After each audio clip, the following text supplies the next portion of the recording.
గురుభ్యో నమ. శ్రీ మహాగణాధిపతి నమ. శ్రీ సరస్వతి నమ. భక్తులారా, వ్యాస మహర్షి రచించిన భాగవత మహాపురాణం యథాతథంగా చెప్పుకుంటున్నాం. ఇందులో భాగంగా నిన్నటి వరకు మనం 2 స్కందాలు పూర్తి చేసాం. 3వ స్కందంలోని 60 భాగాలు చెప్పుకున్నాం.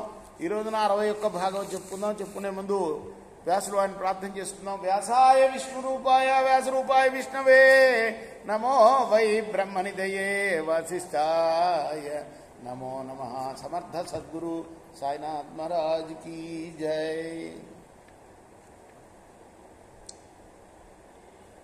ఈ విధంగా కర్ధముడు చెప్పగానే దేవహూతి విని చాలా ఆనందపడింది. మునీంద్రుడి యొక్క మాట ప్రకారం భగవంతుడు అనంతుడు పాపమోచనుడు కమలలోచనుడు అయిన మహావిష్ణువుని పూజిస్తూ ఉంది ఆమె. కొన్నేళ్లు గడిచాయి అలా పూజిస్తుండగా. చాలా రోజులు గడిచిన తర్వాత అప్పుడు భగవంతుడు కర్ధమ మునీశ్వరుని తేజస్సుని ధరించి జమ్మి చెట్టు త్వరలో నుంచి అగ్ని పుట్టినట్లుగా దేవహూతి గర్భంలో ఆవిర్భవించాడు. ఆ శుభ సమయంలో ఆకాశంలో దివ్య మంగళ వాయిద్యాలు ధ్వనించాయి. దేవతా బృందాలు హర్షంతో మందార పుష్పవర్షం కురిపించాయి. గంధర్వులు కిన్నరులు శ్రీహరి గాథలను పాటలుగా పాడారు. అప్సరసలు ఆడారు. దిక్కుల్లో కంపిన పొగమంచంతా కూడా మాయమైపోయింది. దిక్కులు నిర్మలమైపోయాయి. సముద్రాలు సకల ప్రాణుల మనస్సులు అన్నీ కూడాను ప్రశాంతమయ్యాయి. సజ్జనుల మనస్సుల్లో సంతోషం కలిగింది. హోమాగ్నులు మిక్కిలి తేజస్సుతో వెలుగొందాయి. వృక్షాలన్నీ ఫలపుష్పభరితాలయ్యాయి. పొలాల్లో నానా విధాలైన పైరులు నవనవోన్మేషంగా ప్రకాశించాయి. ఆ మహోత్సవ సమయంలో దేవహూతికి తత్వజ్ఞానాన్ని బోధించడం కోసం ఆమె గర్భంలో పుట్టిన పరబ్రహ్మ స్వరూపుడైన శ్రీ మహావిష్ణువును దర్శించడం కోసం మరీచి మొదలైన మునీశ్వరులతో కూడి బ్రహ్మదేవుడు స్వయంగా విచ్చేసి ఆయన దర్శనం చేసుకున్న తర్వాత కర్ధమ దేవహూతులను చూసి ఇలా పలికాడు బ్రహ్మగారు. ఓ ధన్య చరితులైన దంపతులారా, మీరు కృతార్థులు. నిజమైన భక్తితో నిష్కపటమైన మనస్సుతో విష్ణుదేవుణ్ణి సేవించుకున్నారు. మీరు మీ పూజకు తగిన ఫలం మీకు చేకూరింది. ఆశ్రయించే వాళ్ళ యొక్క భయాన్ని పోగొట్టేవాడు. మునీశ్వరులు జయ జయ అని పేర్కొనేవాడు. అటువంటి చరిత్ర కలవాడు ఆయన. ఆ పరాత్పరుడు మీ కోరికను చక్కగా నెరవేర్చాడు. అందువల్ల మీ జన్మ సార్థకమైంది సుమా. ఆశ్రయించిన వాళ్ళ యొక్క భయాన్ని పోగొడతాడు. కాబట్టి ఆయన భయం పోగొట్టేవాడు కాబట్టి ఆయన్ని చూసి భయపడక్కర్లా మనం, దేవుడిని చూసి కదా. దేవుడు భయాన్ని పోగొడతాడు. అయ్యో దేవుడు ఏం చేస్తాడో మనం సరిగ్గా లేకపోతే, మనం ఏమన్నా పొరపాటు చేస్తామను ఈ భావన అక్కర్లా. దేవుడు మనం తెలిసి ఏదన్నా చేస్తే చేస్తాడు, కానీ తెలియక చేస్తే ఏం చేయడు. ఆ స్వామి మన భయాన్ని ఇంకా పోగొడతాడు. అదే చెప్తున్నాడు, భయాన్ని ఆశ్రయించిన వారి భయాన్ని పోగొడతాడు ఆ స్వామి. మరి అటువంటి ఆ స్వామి మీ కోరికను మీరు ఆశ్రయించారు కాబట్టి మీ కోరికను తప్పనిసరిగా నెరవేర్చాడు. మీ జన్మ సార్థకమైంది. ఓ నీతి పారంగుతులైన దంపతులారా వినండి. అద్వితీయమైన భక్తితో విష్ణువును పూజిస్తే ఖచ్చితంగా అది మోక్షాన్ని ప్రసాదిస్తుంది. అని భగవంతుడు స్వయంగా మీకు కొడుకై పుట్టాడు.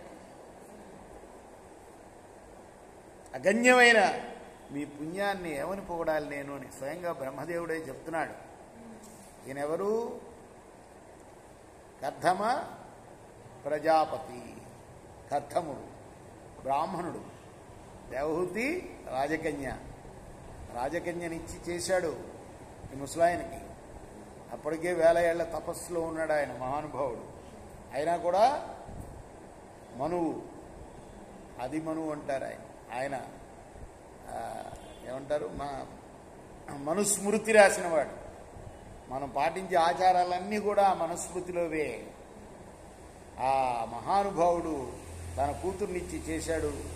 ఆమె కూడా ఎంత కష్టపడి ఆయన సేవ చేసిందో, కష్టం అనుకోలా, శ్రద్ధతో చేసింది. అది దానికి సంతోషించాడు. భగవంతుడు స్వయానా కొడుకై పుట్టాడు, ఈ పుణ్యాన్ని ఏమని పొగడాలయ్యా నేను అని కర్దమ ప్రజాపతితోటి బ్రహ్మదేవుడు అంటున్నాడు. అని మళ్ళీ కర్దమును చూసి, మునీంద్ర, నీ పుత్రికలను ఉత్తమ స్వభావులు సదాచార సంపన్నులు అయిన మునిశ్రేష్ఠులకిచ్చి వివాహం చేయి. అలా అయితే వారి వల్ల ప్రజా సృష్టి అనేక విధాలుగా అభివృద్ధి పొందుతుంది అని మళ్ళీ అన్నాడు. నీ సుతుడున్నాడే, నీ కొడుకు 9 మంది తర్వాత పుట్టాడు. ఈయన సమస్త ప్రాణుల హృదయాల్లోని మనోరథాల్ని నెరవేర్చే గనుడు. కాబట్టి ఈ కుమారుణ్ణి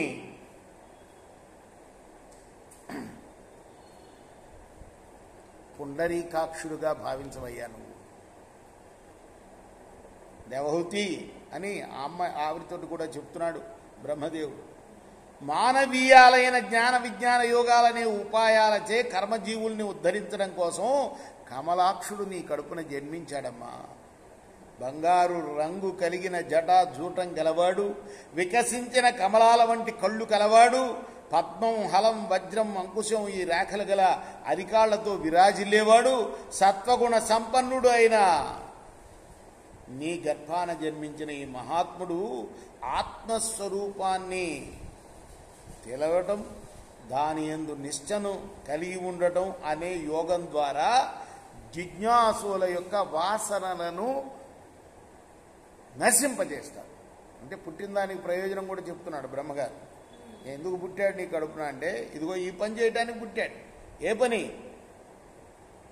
ఆత్మస్వరూపం ఏంటో తెలియటానికి. ప్రతివాడి లోపల పరమాత్మ ఉంటాడని అంటారు కదా, ఈ ఆత్మ పరమాత్మను తెలుసుకోవాలి కదా. ఎలా తెలుసుకోవాలో చెప్తాడు ఆయన, దానికోసం పుట్టాడు.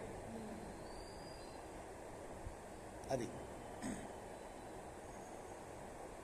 ఈ వాసనలే కర్మలకు మూలంగా ఉండి బంధిస్తున్నాయి. ఆ కర్మ వాసనలను తొలగిస్తే గానీ లోపడున్న పరమాత్మ తెలియడు ఆత్మకి.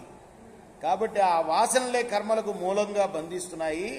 ఈయన స్వరూపం యొక్క అజ్ఞానం, ఇతర సంశయాలు అనే జనుల హృదయ గ్రంథిని ఛేదిస్తూ సంచరించి నీకు తత్వబోధ చేస్తాడు. అర్థమైందా? జ్ఞానాన్ని పొందడానికి స్త్రీలు కూడా అర్హులే. మన వాళ్ళు స్త్రీలు అర్హులు కాదని చెప్పారని ఏదో విషప్రచారం చేస్తూ ఉంటారు. సాక్షాత్తు భాగవతంలో ఎవరికి చెప్పారు? తల్లికి చెప్పాడు జ్ఞానబోధ, కొడుకు మహావిష్ణువు పుట్టి. కాబట్టి బ్రహ్మగారు చెప్తున్నాడు, అమ్మా దేవహూతి, నీకు అతను తత్వబోధ చేస్తాడు. తత్వం అంటే ఏంటి? తత్ అంటే పరబ్రహ్మ. పరబ్రహ్మము పరబ్రహ్మము గురించి చెప్పడమే తత్వం అంటే. అర్థమైందా? ఆ పరబ్రహ్మము గురించి చెప్తేనే ఈ ఆత్మకి ఆ పరమాత్మ అంటే ఏమిటో తెలుస్తుంది కదా. అది నీకు బోధిస్తాడమ్మా. దాంతో నీ హృదయాల్లోని సంశయాలన్నీ కూడా తీరిపోతాయి తల్లి అని ఇంకా అన్నాడు. అంతేకాదు, మీ కన్నవాడున్నాడే, పేరెన్నిక కలవాడై సిద్ధుల గణాలకు అధీశ్వరుడై ప్రసిద్ధులైన సిద్ధపురుషుల చేత సేవింపబడుతూ మహనీయమైన సాంఖ్యయోగంతో ప్రకాశించే పరతత్వంలో సుస్థిరుడై కపిలుడు అనే పేరుతో ఈ ముల్లోకాల్లో కూడా సంచరిస్తాడు. నీ కీర్తిని ఇనుమడింపచేస్తాడు. ఈ విధంగా పలికిన తర్వాత బ్రహ్మదేవుడు మరీచి మహర్షిని అక్కడే నిలిపి తమ కుమారులైన నారదుడు, సనకుడు మొదలైన వాళ్లతో కలిసి తన నివాస స్థానానికి వెళ్ళిపోయాడు. ఆ తర్వాత కర్దమ ప్రజాపతి బ్రహ్మదేవుని ఆదేశానుసారం తన కుమార్తెకు తగిన విధంగా పెళ్లిళ్లు చేయాలని నిశ్చయించిన వాడై కళ అనే అమ్మాయిని మరీచి మహర్షికి, అనసూయ అనే అమ్మాయిని అత్రి మహర్షికి, శ్రద్ధ అనే అమ్మాయిని అంగీరసుడికి, హవిర్భూ అనే అమ్మాయిని పులశ్చుడికి, గతి అనే అమ్మాయిని పులహుడికి, క్రియ అనే అమ్మాయిని క్రతువునకు, ఖ్యాతి అనే అమ్మాయిని భృగువుడికి, అరుంధతి అనే అమ్మాయిని వశిష్ఠుడికి, శాంతి అనే అమ్మాయిని అథర్వునికి ఇచ్చి తన కులాచారం ప్రకారం యథావిధిగా వివాహం చేశాడు. శాంతి వల్లనే యజ్ఞాలు సముద్రం అవుతాయి. ఆ విధంగా ఆ 9 మంది మహామునులు కూడాను కర్ధమ కన్యలను పెండ్లాడి కర్ధమ మునీంద్రుని చేత చేయబడిన సత్కారాలు అందుకొని ఆయన అభ్యనుజ్ఞతతో సతీ సమేతంగా తమ తమ ఆశ్రమాలకు వెళ్ళారు. ఆ తర్వాత దేవదేవుడైన వాసుదేవుడు తన ఇంట్లో పుట్టి పెరుగుతున్న విషయాన్ని మనస్సుకు తెచ్చుకుని కర్ధముడు ఏకాంత ప్రదేశంలో కపిలుడికి నమస్కారం చేసి ఇలా అన్నాడు. రేపు మనం ఆ కథ చెప్పుకుందాం. కృష్ణార్పణమస్తు. స్వస్తి ప్రజాభ్య పరిపాలయంతాం న్యాయేన మార్గేణ మహిమహీశా గోబ్రాహ్మణేభ్య శుభమస్తు నిత్యం. లోకా సమస్త సుఖినో భవంతు. కృష్ణార్పణమస్తు. సాయి కృష్ణార్పణమస్తు. శ్రీ సచ్చిదానంద సద్గురు సాయినాథ్ మహారాజ్ की जय. చేకోరా హారతి గో సద్గురునాథ దేవ సాయినాథ. పాంచభూతి తత్వంరానే హారతలి తుమ్రా. నిర్గుణం స్థితి వీడి ఎట్లి ఆకారం పొందిది ఓ సాయిరాం. సర్వం నీవే ఇంకర ఉంటివి తల్లివలే రజోతమ